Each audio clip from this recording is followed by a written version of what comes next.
Hello, and welcome to the webinar where we'll talk about the new performance data collection instruments and processes for the grantees of EDA's non-infrastructure programs.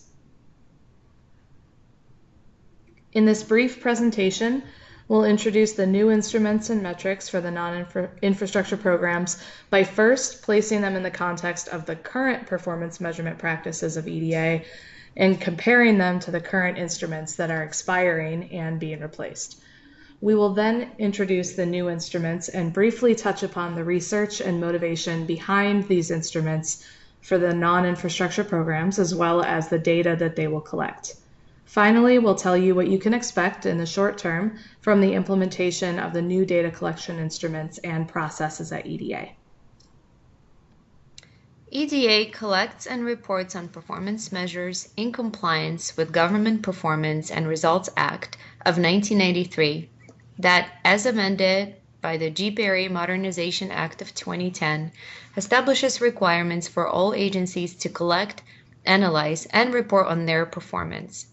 The data collected under GPRA are reported by departmental publications and reviewed by key stakeholders, such as the Office of Management and Budget, or OMB, the Government Accountability Office, and Congress. Among other uses, EDA's performance data and targets are tied to annual budget requests and appropriations. EDA's performance data are divided into two primary goals. EDA Performance Goal 1 focuses on physical infrastructure investments that promote private enterprise and job creation in economically distressed communities and regions. Grantees of public works and economic adjustment assistance physical infrastructure and revolving loan funds projects are subject to reporting under this goal.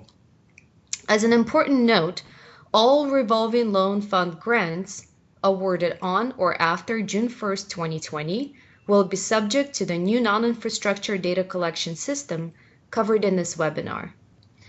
EDA Performance Goal 2 focuses on non-infrastructure investments that build community capacity to achieve and sustain regional competitiveness and economic growth. In this presentation, we're addressing the redesign of the system to meet the Goal 2 in EDA's performance practice.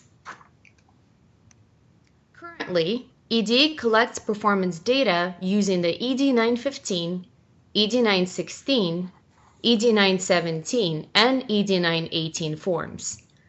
The forms that are being revised and replaced by the new data collection instruments are ED916, 17, and 18. So what are the key differences between the expiring ED916, ED917, and ED918 and the new instruments? The current instruments are program-focused. They're narrow in scope, covering only select outputs and outcomes. They're PDF forms, and they're only an annual data collection. The new instruments, the ED916, 917, and 918, will apply to all of EDA's non-infrastructure programs to accommodate a variety of projects and intended outcomes. They're based on years of novel research by leading research institutions and EDA. They're web-based instruments using Qualtrics that allow for flexibility and easier record keeping. And the data collection will be semi-annual for the 916 and annual, the ED917 and 918. As mentioned before, the revised or new ED916, ED917, and ED918 instruments are grounded in years of cooperative research between EDA and leading research institutions, including SRI International and UNC Chapel Hill. One of the results of this research was the economic development logic model, refined to fit a wide range of non-infrastructure economic development projects, their associated outputs, and the intermediate or capacity outcomes that were confirmed as key to sustainable long-term economic outcomes. From left to right, The logic model tracks initial or baseline conditions and capacities of a region where an applicant organization operates or of the region it serves, inputs such as government funding, outputs or program activities, capacity outcomes intended to monitor a wide range of intermediate effects of the outputs or activities conducted under the scope of grants work, and finally, realized outcomes or longer-term economic development outcomes. The lists for the baseline conditions as well as for the realized outcomes are non-exhaustive and are expected to evolve in light of various economic events. In this presentation, we focus on program outputs and capacity outcomes, since these are the data that we will be collecting directly from the grantees with the newly revised ED 916, ED 917, and ED 918 instruments. On this slide, you see the type of information that we will be collecting on a semi-annual basis from the grantees. The new ED 916 instrument is organized into the same categories of outputs or program activities as the logic model in the previous slide. While there is a lot going on in this slide, we do not expect that every single category of outputs will apply to your project. So in responding to this instrument, you will be able to select only the pertinent categories and questions while bypassing the inapplicable ones. In fact, the logic embedded in the instruments will make many of the questions invisible to you. For example, if you're a recipient of the Capital Challenge grant, you will be directed to a separate questionnaire that will further bifurcate into seed fund activities and angel investment related questions.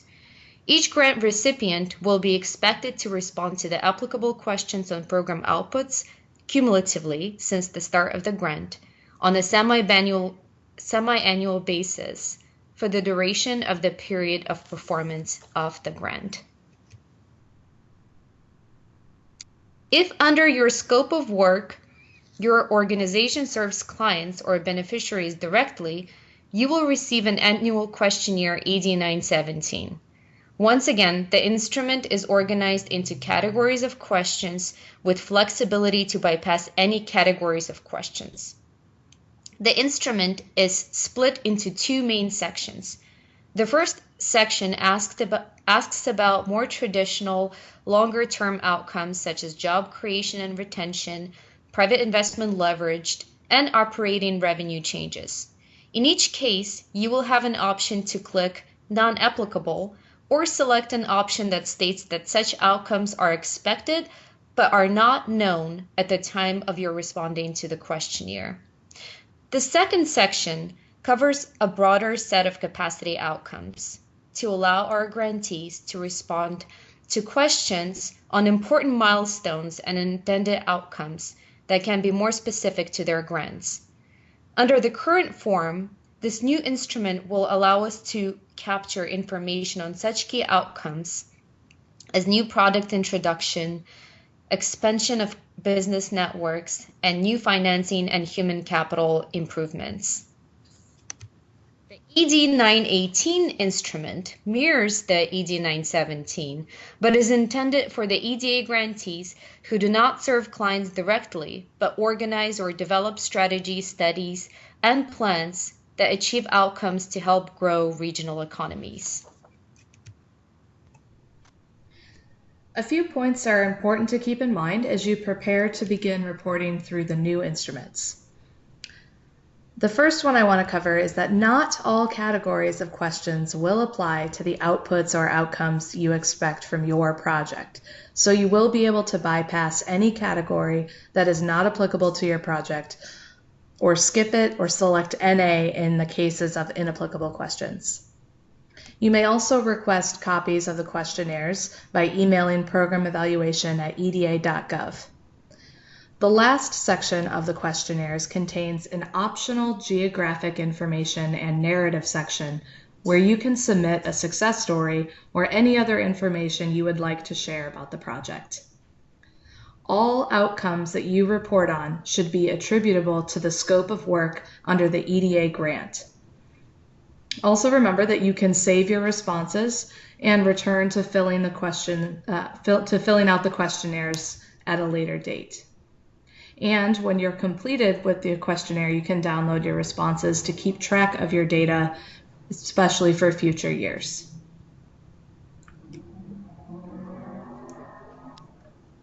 So what to expect next? Unless directed otherwise by your EDA program officer, if you have received a grant on or before June 1st, 2020, you will receive your first semi-annual questionnaire sometime in early December and your first annual questionnaire around June 2021. The semi-annual questionnaires will be distributed only during the period of performance of your grant.